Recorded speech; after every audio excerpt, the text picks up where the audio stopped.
cotton. Every time I say I make healthy women's underwear, everybody says, oh, it's cotton. And I'm like, no. And everybody's disappointed. This is Well Done, a space where we explore the mind-skin connection, living in alignment, and what it actually means to live well and look your best. We don't talk about surface-level quick fixes here. This is about real insight, practical tools, and learning how to listen to your body. Let's go. Hi, and welcome back to Well Done. We spend so much time thinking about what we put in our bodies from the foods that we eat, supplements we take, and what we're putting on our skin, like our body care products, skincare products. But when was the last time you actually looked at the label on your clothes? More specifically, your underwear. Well, today I am talking to Leila Ismailova. She is the founder and CEO of Lunaleila, an intimates brand built around form, function, and fabrication, around the idea that what touches your skin every single day should not be an afterthought. So we are getting into the health risks hiding in your underwear drawer that almost nobody ever talks about, the fabrics, the dyes, what certifications mean, and what Leila is building with her brand Lunaleila. Stick around till the end because I am sharing an exclusive discount code just for Well Done listeners if you want to try Lunaleila for yourself. And I think you do because the brand just launched a special color drop that you don't want to miss. Before we get started with the episode, I would love to keep hanging out with you. So if you are not yet subscribed to this podcast, please hit the subscribe button or follow the podcast wherever you get your pods, whether you're on YouTube, Spotify, or Apple. It really helps the show reach more people and reach you when we have a new episode. Okay, now let's get into today's episode. Welcome to the show, Leila. Excited to be here. Thanks for inviting me. Before we talk about your brand, I want to go back to the moment that you had your own health challenges and your health scare, just to set the context for the listener of what was going on with you. So take us back to that time. What were some of the signs that you noticed things were going wrong with your body, with your health? It's so interesting. I don't know a single woman who never had a health issue around her, reproductive function and sexuality. However, we always go through it alone, and it always happens at this time when you have to deal with it by yourself. And I started noticing certain signs, like I started gaining a lot of weight, and I felt, I would say, for some reason, like depressed and tired all the time. So since nothing bad was going on in my life, I assumed that it could be a hormonal imbalance. And since I also like one of my biggest dreams is to become a mother, I decided to go and check it right away. And unfortunately, I was right about the diagnosis. And I started getting certain markers indicating that my fertility was slowing down, which is not the common thing at my age. And the doctor indicated it could be perimenopause, maybe the stress levels. But my doctor said, we recommend you a hormonal therapy. And I said, no. I said, I don't want to do that because I'm not against the medications, of course, but I feel like my body is very resilient and, it bounced back from several pretty severe cases on its own. So I decided to give myself a chance of like more natural and holistic approach. And plus I had this unique moment in my life where I actually exited the project and had a bit of time on my hands where I could just do something for myself. And I decided to go to India for a few months and just stay at a retreat. It's called Amal Tamara, and it's in the southern part of India that is known for Ayurveda. This is where Ayurveda came to life. It's the wisdom that is like thousands of years old, and all the doctors at the center, they have academic medical education, but they also have this traditional knowledge, and they, same as I wanted, they always prioritize herbal treatments before they prescribe you anything chemically lab produced. So while I was there, it was a transformative experience for me because first, one of the part of the treatments, they make you drink a lot of ghee. It's like melted butter. It gets in everywhere, and they make you drink ghee every day until you sweat ghee. So when you sweat ghee, it means like you're done. Your body is like fully absorbed everything, and it's everywhere. And pretty much like it gets even in your brain, and you start getting all kinds of thoughts. And it brought on the surface so many realizations about my life. So when I went there, I thought I was just going to fix my physical health, but I also realized that there is so much that I needed to fix on other levels. I think one of the things that was really, really helpful is that as a woman, I would always try to look good for other people.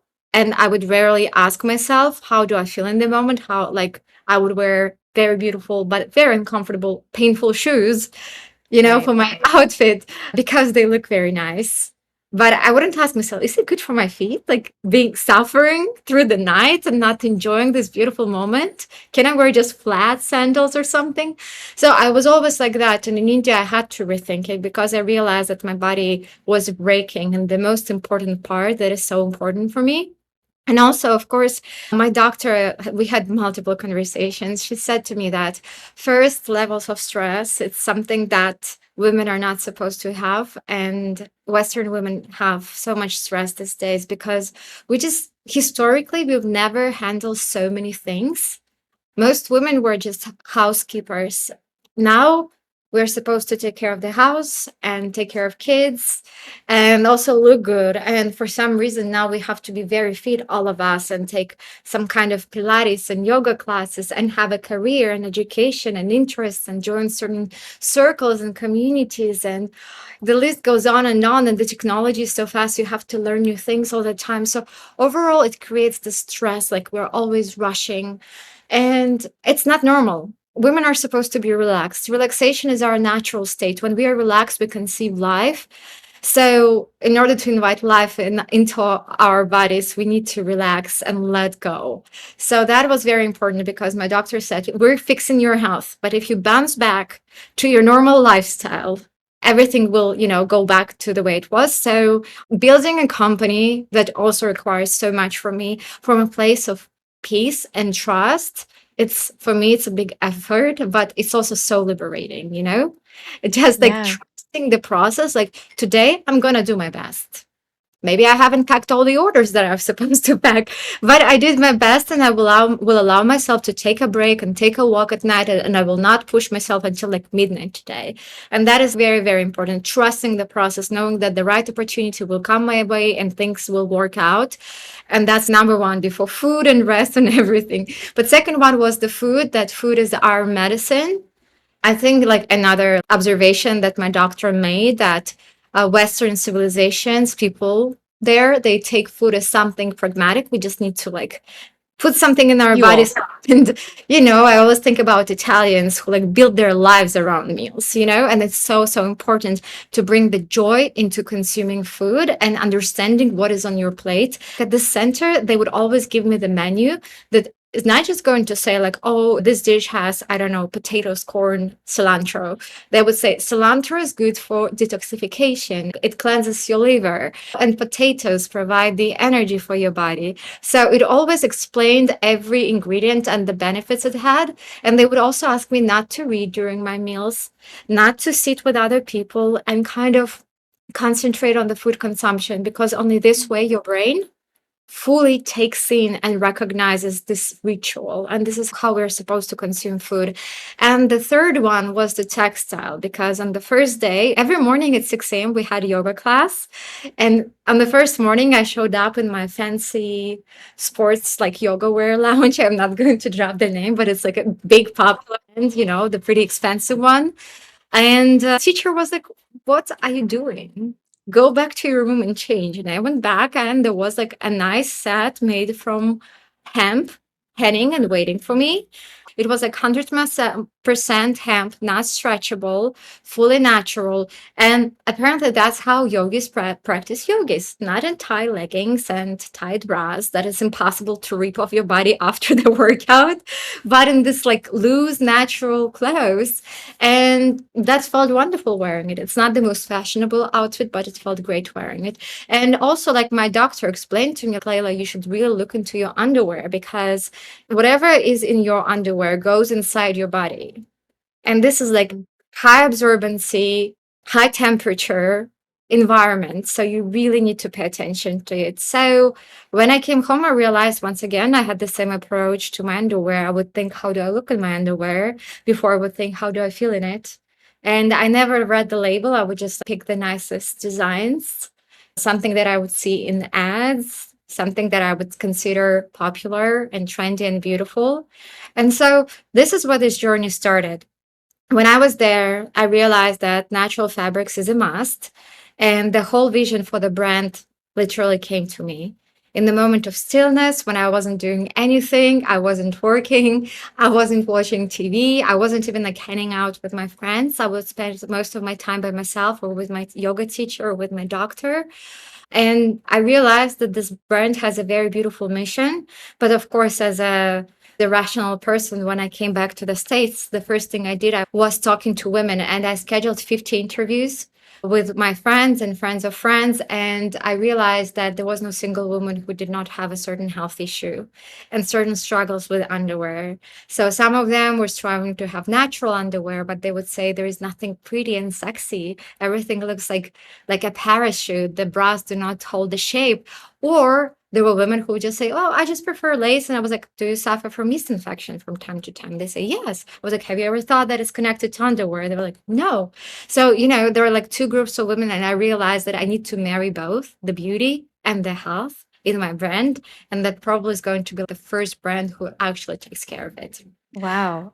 What a story. So, I want to talk a little bit more about your experience first doing this Ayurvedic health journey. Were you able to, once coming home, like you said, continue living with those principles, or was it difficult? When they say that if you're an addict and you go back to your environment where you got addicted, you will go right back to addiction, right? It's a mixed feeling. Some things like are still hard for me. For example, switching underwear was easy Yeah. because literally I donated all my clothes that were synthetic or trashed it or donated because I had a lot of new stuff. What was really hard for me is actually eating by myself because I like eating with people or reading something or watching something like podcast or YouTube. So just sitting in silence for like 30 minutes with my plate is hard. Such a simple thing. I don't know why my brain just struggles. It's always like, well, you could do something useful, turn on the TV, open a book, let's text somebody. I'm really, really like struggling with it. But of course, I see the difference. Like, I eat less first when you just have the food in front of yourself. You realize that you're full much sooner. And another part, of course, like the stress, I still fall into this, default state of rushing and pushing and thinking that something needs to go wrong. And this whole culture of proving yourself and grinding. Because, well, when I lived back home, I'm from Belarus actually. Over there, I feel like people live a little bit more balanced lives. And we don't have this culture of just working crazy hours, although people are really hardworking too. And people more appreciate the balance. But when I came to America, I really felt bad. And I remember some of people in my circle in America like pointed out, Leila, here, like we work really hard. And it was kind of cool to tell, like, oh, I didn't have the weekends. I worked throughout my weekend and I did this and that. And I have two jobs and I have a startup. So I was like, okay, I learned from you. So it kind of became my default state of just pushing really hard, doing a lot of things. Although, do I really want to do all these things? Do like I really want to go out and have this dinner, this education while I'm also working? Maybe I could do two times less and be as happy and as fulfilled. So sometimes I still fall into this habit of just pushing and like, I don't know, trying to prove the society or myself that I'm worthy of something. Yeah. Yeah, so that's very contradictory to this Eastern philosophy that just says, like I am. That's it. You already have a gift of life. You already given it. You don't have to prove anything. So I bounce between two, of course, because business is stressful, but I always pull myself back. And the tools like Kundalini Yoga and Kabbalah that are still in my life that really help remind me myself how to ground myself and how to trust the process. So I keep them on a weekly basis. They're part of my life.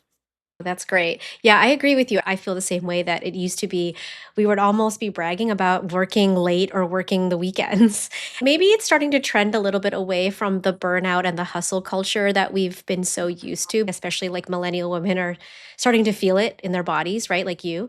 Okay, so going back to your underwear idea. Right. The idea came to you when you were in India, when you were doing nothing. So you come back to the US and you start interviewing women about their experiences, and you discovered that a lot of people have health problems. What did you discover? my God, so much. So first things first, especially like I'm based in Miami, and right now it's Miami summer. It's so hot. On these days, you feel the importance of good underwear more than ever because whatever you wear, like 2 minutes outside, you start sweating. So underwear comes close to our most intimate body parts, right? And once again, high absorbency, especially when we talk about panties, and direct access inside our body. So synthetic fibers first, they do not take in and push out the moisture. So you pretty much create like a mini swamp down there, and the temperature goes up, and the humid and hot environment is the perfect environment for growing the bacteria. You're just asking for it, pretty much. So unpleasant odors, infections, irritations, pimples, etc. Very often the cause is as simple as synthetic underwear because it just doesn't breathe. It does not allow the airflow and the liquids, which are absolutely natural part of our biology, just staying there. So historically, only for the past few decades, we were wearing synthetic underwear. For the longest time, women did not wear synthetic underwear. So I would attribute a lot of modern day diseases that weren't present in the lives of women before the past few generations to, synthetic underwear. And I feel like quite a strong statement, if you just connect the dots and look at the historical data of like at least a few centuries. Also, it goes darker. I don't want to be paranoid because these days everything is toxic. Apparently, the air we breathe because of the AC in our houses and the water, even if it's filtered, and the clothes, everything has some kind of toxin in it. So with underwear, it's kind of the same story. I actually put next to me this book, which is amazing. It's called To Die, spelled like this, for, by very famous journalist Alden Wicker. If you want to learn more about the toxins in the fabrics, not just for underwear, but for your clothes, for your kids' clothes, which is also like a huge topic, you must read this book, or at least find the podcast with Alden Wicker and listen to her, because she has such a vast knowledge. I feel like she's done the best research in the world when it comes to toxicity in textiles. She collected so many cases and traveled all the world and made so many great investigations. And this book covers a lot of them. And pretty much what it explains that it's not just the synthetic fabric that does not breathe. It's this practicality when, for example, somebody decided and told housewives, why would you waste your time on ironing your clothes? We can create the textile that does not wrinkle. What they didn't say, that they would cover it with Teflon. And now your kids wear Teflon, which is extremely toxic, can trigger autoimmune diseases, cause inflammation, cause just feeling nauseous because it's a toxin in your kids' bodies, your bodies. It just goes on and on with a lot of cases, and she particularly covers underwear and brands like Victoria's Secret that had multiple lawsuits that were not covered properly in public among journalists because they were hushed and settled. Because there is so little regulation in America when it comes to textiles, like California, they're actually at the forefront when they try to integrate certain regulations and stricter rules to the fabrics that are allowed to be sold in the state. But still, it's just the beginning. But even a few years ago, they were non-existent, and pretty much whatever you bring, you could sell. And unlike in food, where you have to mention all ingredients that go into something, in textile, we only know it's like 10% spandex, 90% cotton. And the most dangerous part of the fabric is actually dyes. So we don't know the formula of the dye. Nobody ever tells us this formula. So it's pretty much a very gray area where I believe a lot of regulation should be done. So I think overall there is like this major crisis in America where, by chasing the bottom line, increasing margins, businesses started selling not very good products to American people, and by just creating beautiful ads and marketing campaigns and inviting influencers, believing that that's how things should be. But I really disagree with it. I think that the most important part of the business is the product. And I can proudly say that I spent over the year traveling the world, visiting the mills. I not only work with the factory that makes our underwear, but also work with the mill that makes the fabric, just to make sure that this is the right and ethical partner. And I spent so much time, and even was desperate at a certain point, because to actually be transparent, to have transparency in this business is so hard, because a lot of factories, they don't want to show you. They don't allow you to bring the quality control person to test the product. They just say no. Wow. Yeah, they can lie to you, say, yes, of course you can bring them. And then when you bring them, they're like, no, you have to go away. And you're like, well, I paid you the deposit. What am I supposed to do? So the whole business is very tricky and very unethical. And it takes a lot to change the game. But I really think that if we reverse it, in capitalistic system, the most powerful element is the US dollar. It pretty much drives everything, drives the whole narrative that we build. And I really think that in certain way, all the power is in the consumer's hands, and then the products that they choose for themselves. So I guess using this opportunity, I would invite everybody to just buy less, but buy high quality. The good deal for underwear is not 5 for 25 panties, but it's a set of underwear that makes you feel really good in your body, and that preserves your health and eventually saves you a lot of money on medical treatments. Yeah. So let's talk about that, because I think the consumer, she wants to know what to look for, right? But maybe she doesn't necessarily always understand what the differences are. So as an example, I know in our previous conversation we talked about cotton, and how you might think when you see 100% cotton, that's great. It's 100% cotton. It must be natural. Can you expand on the risk of that line of thinking, and then we can talk a little bit more about what else to look for the consumer? Yeah, so cotton, every time I say I make healthy women's underwear, everybody says, "Oh, it's cotton." And I'm like, "No." And everybody's like disappointed. I feel like there is this general narrative that cotton is the best material for underwear. And I don't want to undermine cotton. It's a beautiful material, it's fully natural, it's a gift of Mother Earth. However, things got tricky these days with everything. So, tricky thing number one is that cotton is such a beautiful plant. So, a lot of bugs love eating it. And in order to prevent bugs eating it, farmers spray cotton with pesticides. And there are all kinds of pesticides, and some of them are very harsh and become part of the plant and then become part of the fabric that people wear. So, that's one thing. Conventional cotton, as a rule of thumb, is pretty cheap. And it's cheap for a reason, because they used very cheap, very harsh chemicals to kill the bug, so it didn't take too much money to grow it. Another part is human labor. First, sometimes farms would use not very ethical practices for labor, pay less for people who cannot defend themselves. So looking into the aspect of who works at the factories or at the farms is also very important, because while, for example, I take care of my health and the health of American women, I want to know that people who produce my underwear abroad have fair wages, fair hours, and they get to spend some time with their family, and they have enough money to put food on their plates. So this is also very important for me. Another interesting thing, I'm gonna show this book again. Alden Wicker mentions in this book, so I'm gonna reference her on that, that there are a lot of fraudulent cases when it comes to GOTS certification, organic, that she mentions it in the book. So that's what triggered me, because my default setting when I just started was, well, why not to make underwear from cotton? But then I read this book and I was like, okay, I need to do more due diligence on cotton. And also she mentions a very interesting fact. As you know, America is the number one provider of cotton in the world. It's a funny thing. China buys American cotton, so it travels all the way back to China.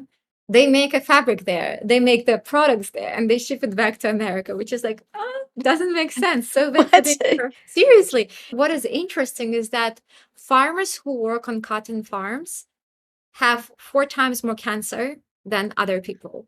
Once again, I'm referencing information from this book, but I guess that speaks louder than any words. Of course, when you are in close connection with the pesticides, you are way more exposed to them than the people who buy the final product. So I don't want to scare people from trashing, throwing away all their cotton things. But this is something to think about. So I realized that while cotton is beautiful and nice and natural, I would have to really find a really good source, a really good farm that I would trust. And so far, I haven't found one, but I'm definitely talking to a few nice places. Wow, that is very interesting. What are then the certifications you can trust? So you said that the GOTS certification is not necessarily always accurate or truthful. I know some of your underwear has the OEKO-TEX 100. Yeah, yeah, yeah, yeah. Is So is that one trustworthy? I think so. I hope so. I'm wearing it right now, and honestly, now like I still have a few sets, a lacy, pretty expensive sets that I felt bad throwing away. I was just like, well, I'll just keep them. But honestly, I look at them and I'm like, no, it's You like, can't even put it on. after you ate clean, nice food, you look at, I don't know, McDonald's burger and you're like, no, I'm not eating it. I'm sorry, I can't. It's same. Like my body's like, no, we don't want that in our body. So I would say first, God certification only covers the way the cotton was grown. And that's a Mm. very important part. So assuming that it was fair and square and the farm was actually certified, it does not cover the dyes that were used for dyeing. Other practices, whatever's been used on making this fabric, cotton fabric, softer, because like there are fabric softeners that are being used. There is once again all kinds of layering for fabric to make it more durable, to make it more soft. And by the way, naturally, cotton, especially like the cheaper one, it's very harsh. So very often, the factories also use certain chemicals for softening it. So once again, there is so much research that needs to be done. And God's certification only covers part of the journey from the seed to the plant. That's it. So for Okay. now, I know of two very strong certifications, which is, as you mentioned, OEKO-TEX 100 certification that started in Europe with Hohenstein Institute. And once again, I was like, yes, my factory and my mill do have it, but I want to go to the source. So I actually like became friends with the Hohenstein Institute. The beautiful thing is, and by the way, shout out to all the like founders who also build in my space. It's so easy to set up a call and have this meeting. They also host conferences, so you can always go and sit down with them in person. They're pretty open and sharing people. Even before you pay for any certification, you can just have a lot of knowledge and education for absolutely free. And I understand that regular people shouldn't do that. But if you are in this business, I would definitely encourage you to dive deeper to better understand the length to which this certification institution goes to certify the factory. Also, within OEKO-TEX, there are all kinds of certifications. It's just not one big certification. So there are different classes and different kinds of certification for sustainability purposes, recycling purposes, and natural purposes. Our certification is class 1, which is the highest level, the strictest level of certification, and it's safe for babies and toddlers. So they allow our product to touch the skin of the newborns. And I guess for me, that was very, very important, just knowing that this is actually something that is absolutely safe. Another great certification is Blue Sign, which also is very strict, and it pretty much traces the journey of the textile of the product from the seed to the product that you purchase. So they go to the source, they test the soils, they test the plant, they test the seed, they test whatever was ripped, and then the process of turning the plant into the fabric, and then the turning the fabric into the product, and making sure that there is no harsh chemicals. Same way as OEKO-TEX is testing for 1,000 plus chemicals that are known to humans and considered dangerous to our bodies. Same way Blue Sign does the same thing. So I would definitely look at the certifications. I wouldn't just trust the fact that it's a natural fabric. I would definitely look at the certification. And once again, this is the sad reality we live in right now, that we need this additional layer of independent institutions to go out there and check the quality. Another great institution is Lensing. Maybe you heard about Lensing Mandal. So having Lensing certification is also a badge of honor for the mills, because Lensing also has a very strict list of chemicals that they're allowed to use to process the eucalyptus, the bamboo, and other materials into the textiles. So I would also trust the Lensing license as well. That's very helpful. Let's shift gears a little bit and talk about your brand and how you decided to design your brand. For women, when you think about underwear, you want to find something that makes you feel good, but also look good, like you said. And I think the immediate thought is natural underwear, things that are safer, are not as sexy. They don't look as beautiful. So, how do you balance that? What is your philosophy around your brand? For me, women equals beauty. One of the elements of the packaging in my brand is like this little card that says that women are the biggest source of inspiration in arts. And truly, if we go to the museums, whether it's Met or Louvre or Hermitage, most of the art pieces will be inspired by the beauty of women, our amazing, wonderful forms. And it's always connected to beauty and joy and life and celebration. So when did we forget about that? I want to remind women about this like joyful feeling once again of just being the way we are without I'm smart, I'm educated, I'm beautiful, I'm fit, I'm this and that. No, I am. Thank you. Just the way I am. And that's enough. So that's kind of the mission of the brand, just to awaken this joyful, pleasant feeling of being. And we have two pillars. Yes, biological aspect is the foundation and it's a non-negotiable for me. I feel like everything in our lives should be clean and healthy. We shouldn't even like talk about it. It should be a given. So once again, natural, certified and everything, we covered that. But then the best part is joy and fun that I want to bring back. I remember when I just started doing the project, I went to the stores like Saks Fifth Avenue and Nordstrom and Bloomingdale's, and the department for underwear seemed so dull. It just like these plastic hangers, so much stuff squeezed together. There was no color, there was no shape, there was no like ideas and creativity and inspiration.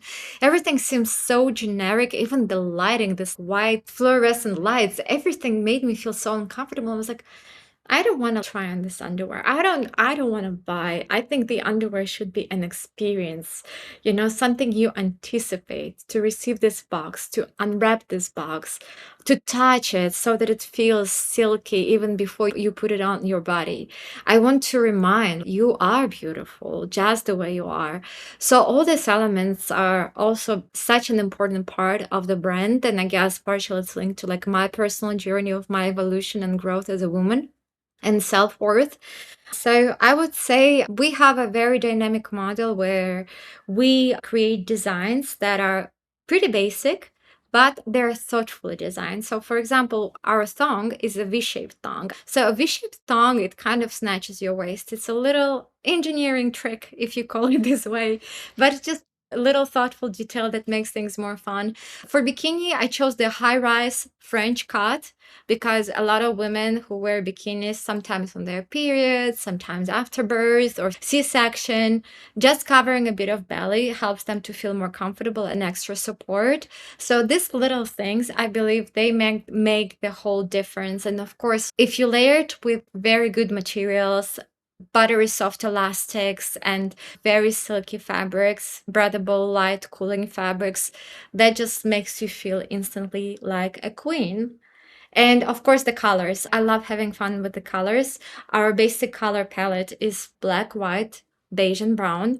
But these are very nice shades that we created ourselves, same as our fabric Luna Boo. And we're also going to play with this idea of small capsule drops where every quarter for now, and then hopefully every month, we're going to drop two limited colors. And these are going to be very fun colors. Our next drop. It's gonna be in August, but we have two amazing, beautiful, fun, summer, juicy colors. And the idea is to represent with these colors yin and yang, or masculine and feminine in all of us. And once again, just bring by having fun, a reminder of something balanced and beautiful in all of us. And the two beautiful energies that women have and should use, sometimes our delicacy, but also the strength. And also with these drops, I invite female artists to create some beautiful art piece that is going to go into the package with every order of the limited drop. I was Mm. shocked to learn that only 2% of artists represented in American galleries were women. How? I don't know a single woman who is not into arts and doesn't like creating something And when I learned it, I was like, well, we had the Me Too movement, so many fights around our rights, and still 2%. I don't believe that it's merit based. So I really wanted with my brand, although we're still a baby brand and probably the platform that we have is too small, but still give this tiny platform to a female artist and give them the spotlight and bring their beautiful art in the house of every woman who buys our underwear. So every capsule is like a little conceptual project that brings a little message and a little art piece and a very beautiful, vibrant color to a woman. I believe that colors are linked to our brain, and the brain, by perceiving certain colors, can feel comfortable, happy, excited, scared, uncomfortable. So by really nailing the nuances and the chemistry of the human body and how we perceive the colors, I really want to bring another layer of my brand and allow women just to feel more joy and have more fun. So it all goes down to one word, which is joy. I love that.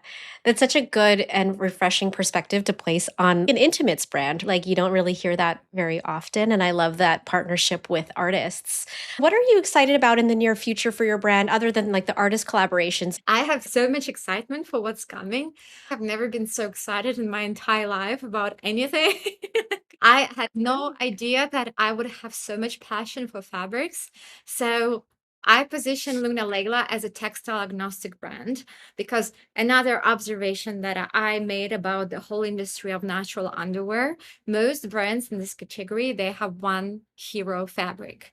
There is a brand that only makes hemp underwear, and there is a brand that only does cotton or does silk or point towel. So I was like, how can you do that? Why would you limit yourself? So I went to China, India, Italy, Portugal, different places, and I was like, this fabric is cool and this fabric is cool. But I never could find a fabric that is like, okay, I'm 100% confident that it's an amazing fabric. And also, as somebody who comes from tech, which is equals innovation these days, I was like, what if we make this fabric a little better? What if we add a layer of performance, but not let's cover it with Teflon, so that it doesn't wrinkle, but like, what if we add a little bit of aloe vera or some rose in it? What would it make to silk? So I started experimenting and I realized that part of the brand that I want to bring to life is actually our own textiles. Mm. For the first collection, as you know, we have our Lunaboo blend, which is super stretchable. And that's one of the most important things for me because when I talk to women, I realize even in one size, let's say women of the size small, there is no the same body. Everybody has different distance between their breasts, different widths of their gussets. Everything is so unique. So having the fabric that is like stretchable and adaptive to the body, for me, it was very, very, very important. Unfortunately, for our next job, the fabric that I am creating, it's already created actually. I cannot disclose it yet, but it's something very, very special because I managed to make it pretty stretchable and adaptive by making it 100% natural, no elastane, and fully biodegradable, meaning it's also good for Oh. nature. Yes, so there are a lot of great developments also for the next year for the Mother's Day. I also have something very special cooking. So if I could bring it all to life in one day, I probably would do that. But it actually takes like a lot of steps. And in the beginning, I was like, oh, I'm going to cut the corners. I'm going to optimize. We don't need 4 rounds of samples. We'll just go into production. Of course, I got burned.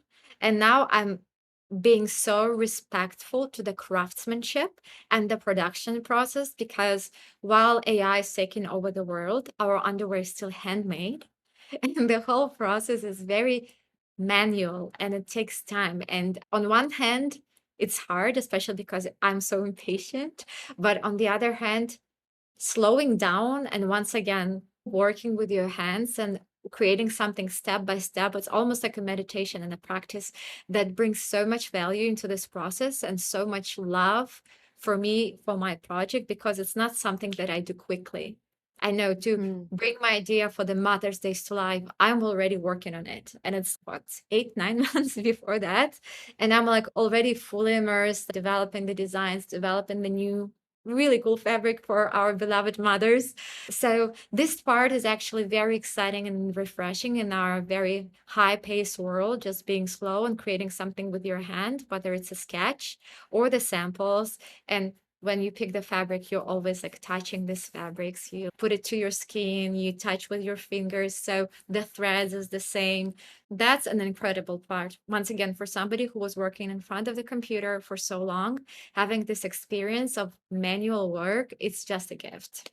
I can hear that excitement in your voice. You're so passionate and it's very inspiring. I'm so excited to see what comes out for Mother's Day and all of the innovation that you have planned.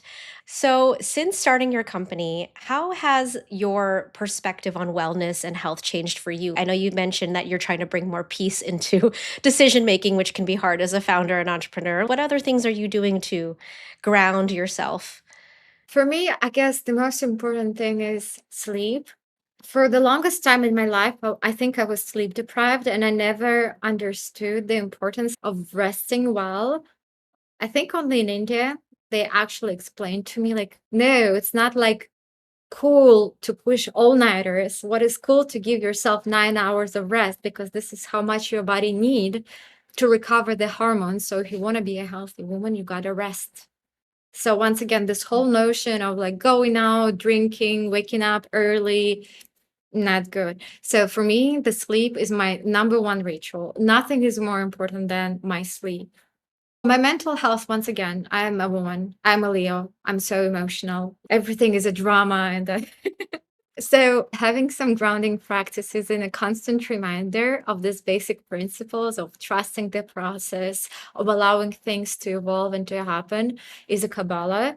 I'm so, so grateful. When I moved to America, the first year was tremendously hard for me as an immigrant. And then a friend of a friend told me, like, maybe you should try the Kabbalah classes. And I went to their center on Robertson in Beverly I've Hills. been there. Really? Yeah, I went to a couple of intro classes. I'm very into Kabbalah. It's helped me a lot in the last year or so just to balance myself and center myself. Yeah, I can't recommend it. Once again, maybe it's not for everybody, but I really think it's a very powerful tool. My favorite part is it does not differentiate people by their culture or religion. It's open for everybody, and I think it's a very generous space that shares very, very important knowledge. So whatever you are capable, your vessel is capable to take in, it will provide whatever knowledge. And that's such a beautiful, powerful place. Kabbalah is a universal knowledge. If you have the desire, you definitely can find a way towards this knowledge. And the Kabbalah Center, that also now is in Miami, in Design District, is a place where I go once a week. And just by being there around the books, the book of Zohar, around my teachers, it gives me a lot of energy and motivation and just, keeps the right focus, the right intention in place because, sometimes you can get lost in the game of the vanity for why you're doing certain things. So for me, going there is a very good reminder for why I'm here and why am I building this company. And Kundalini Yoga. I don't think there is anything else that can shut down my brain as the breath work does. Because during certain exercises, even my stubborn brain has to give up and just like give in. So Kundalini yoga has been so helpful to me. Yeah. Also my dog. I think it's my best friend. I remember somebody in Kabbalah Center sent me the dog in reverse is God. Well, I don't want to say too many good things about my dog. They're actually like super positive creatures and it helps a lot. And, just good elements like beautiful music and lights and candles and friends and books, things like that, museums. I think a lot about AI, but not as artificial intelligence, but like aesthetic intelligence. And in the age when, everybody's copying the trends on social media, I feel like being able to consume and digest a lot of art and literary experiences and communicate your perspective on it is so, so important. And I don't want to lose it, and I don't want other people to lose it. So I practice and improve my aesthetic intelligence a lot, I hope, by going to museums and looking at art and listening to music and talking to people That's what helps me being grounded, but overall, I'm not what do people call it on the internet? A crunchy girl.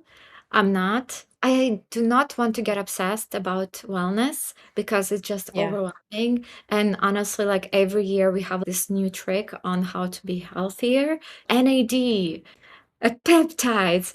No, like once again, food provides everything my body needs. If there is a deficiency, I don't feel well. Of course, I go to see the doctor, but overall, I feel like the nature gives me everything to feel good in my body. I love what you said because I think wellness isn't about all of the trends and trying to optimize yourself, right? Most of the time, it's just being quiet enough and still enough, like to your point earlier, to listen to what your body actually needs. And then it'll tell you. You'll figure it out eventually. And you nourish it through the things that are free, like food and sunlight and good air. What is one thing that you hope the listener will walk away with today? What's one lesson that you hope they'll remember or take away with them? I mean, this project brought me close with so many women because once again, I have to sit down and talk. You start talking about underwear, you go into all kinds of diseases and, certain traumas. So it's a very personal niche, if we can say so. I just want to remind women how wonderful we are in our bodies, in our shapes. And I would say, go to museums and buy an art book and look at women from different eras and women who were considered the most beautiful women of their times. You won't see women with fillers and lips and hair extensions and thigh gaps and whatever, or these booties that look so unnatural. Like in Miami, we see a lot of it. We see natural, normal beauty with a bit of cellulite, with normal, fluffy hair. Everything is natural, and this is beautiful. And I just want to remind women that we are beautiful the way we are, and we should feel good, and we do not need to deserve our worth because it's already been given to us. Wow. That's a really great way to end. I really enjoyed this conversation with Layla because, I mean, you saw the passion that she has for her products, for the business, for fabric innovation. And while we talked about underwear, I think we also really talked about something a little bit deeper, which is how we care for ourselves in these everyday things. A few takeaways that I got from this conversation is first, I loved Layla's perspective that something as basic as underwear can really still bring us a lot of joy. And her brand is all about reminding women that we deserve products that feel beautiful, that feel good on our bodies and make us smile, but that are also safe to use. So I think it was a really refreshing way to think about something that just feels kind of basic and that we just, throw on every day without thought. Second, this conversation really made me pause and think about the fabrics that we wear. If you are curious about all of the information that Layla discussed, you can also pick up the book that she recommended. It's called To Die For by Alden Wicker, and the link is in the show notes. Finally, I really appreciated the reminder that wellness is not always about the optimization and just adding more and more and more to our routines. She really pointed out that it's about slowing down, eating your meals without any scrolling, without anything that's kind of occupying your attention other than the food. And then, of course, giving yourself enough sleep and trusting the process instead of rushing to the next thing. If you would like to try Lunaleila for yourself, we have an exclusive offer for Well Done listeners. You can use the code CAT15, that's KAT 15, at the Lunaleila website. Link is in the show notes for 15% off of your purchase. And if you are listening around the time this episode airs in August, make sure you keep an eye out for her limited edition August drop because she will be featuring some new colors that are limited edition, so you don't want to miss that. And as always, thank you so much for listening. If you enjoyed this episode, please share it with a friend or leave a rating and review.